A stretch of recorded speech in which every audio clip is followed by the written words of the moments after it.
శర్మ అనగా సుఖం లేక శాంతి. తన ప్రజలకు సుఖశాంతులను ప్రసాదిస్తుంది కనుక అమ్మవారిని శర్మదాయిని అన్నారు. ఒకే ఒక్కసారి నీవే దిక్కు అనేవారికి దుఃఖాలన్నీ తొలగించి శాశ్వతానందం ప్రసాదిస్తుందని, ఆ తల్లికి తప్పు కనిపించదని, అందుకే ఆమెకు శర్మదా లేక శర్మదాయిని అనే పేరుందని అగ్నిపురాణం చెబుతోంది.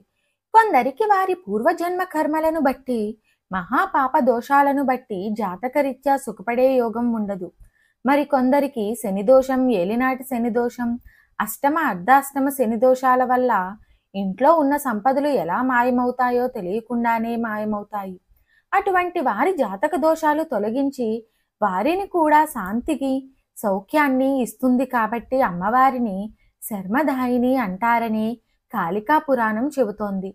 భూమిని, రాజ్యాన్ని, బంధువులను విడిచి కీకారణ్యాలలో కందమూలాలు తింటూ బతికే దుర్యోగ్యం పట్టిన సురదుడనే రాజుకి భార్యాపుత్రులు మెడపట్టి గెంటివేయగా సంపదలకు దూరమై అడవి చేరిన సమాధి అనే వైశ్యునికి, మేధావి అనబడే మునిదర్శనమిచ్చి అమ్మవారికి గొప్పతనాన్ని తెలియచేసి మాయమోహం నుండి బయటపడడానికి వారికి మహామంత్రాన్ని ఉపదేశిస్తాడు.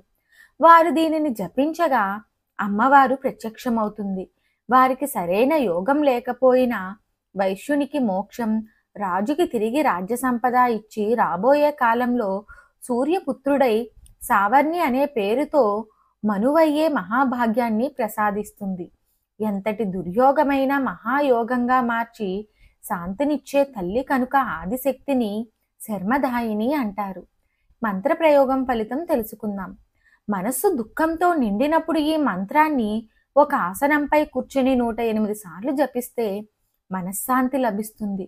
శనిదోషం పట్టినప్పుడు 9 శనివారాలు 1008 సార్లు ఈ మంత్రం జపిస్తూ అమ్మవారిని కలువలతో పూజిస్తే ఆ దోషం తొలగిపోతుంది. జాతకరీత్యా ఏవైనా చెడ్డ యోగాలుంటే ఈ మంత్రాన్ని 3 శుక్రవారాలు 1008 చొప్పున జపిస్తూ అమ్మను కుంకుమతో పూజించి తేనె, ఆవు పాలు, వెలగపళ్ళు నివేదిస్తే ఆ దుర్యోగాలు తొలగి అద్భుత మహాయోగం పడుతుంది.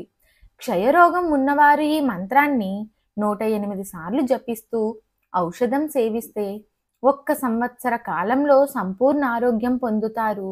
నడుము నొప్పి ఉన్నవారు పడుకోబోయే ముందు ఈ మంత్రాన్ని యథాశక్తి జపిస్తే ఉపశమనం లభిస్తుంది. మంత్రం ఏమిటో తెలుసుకుందాం. ఓం శర్మదాయిన్యై నమః. ఓం శర్మదాయిన్యై నమః. ఓం శర్మదాయిన్యై నమః. మరిన్ని ఆధ్యాత్మిక విషయాల కోసం మా ఛానల్ను సబ్స్క్రైబ్ చేయండి. వీడియో నచ్చితే లైక్ చేయండి, షేర్ చేయండి, కామెంట్ రూపంలో మీ అభిప్రాయాన్ని తెలియచేయండి.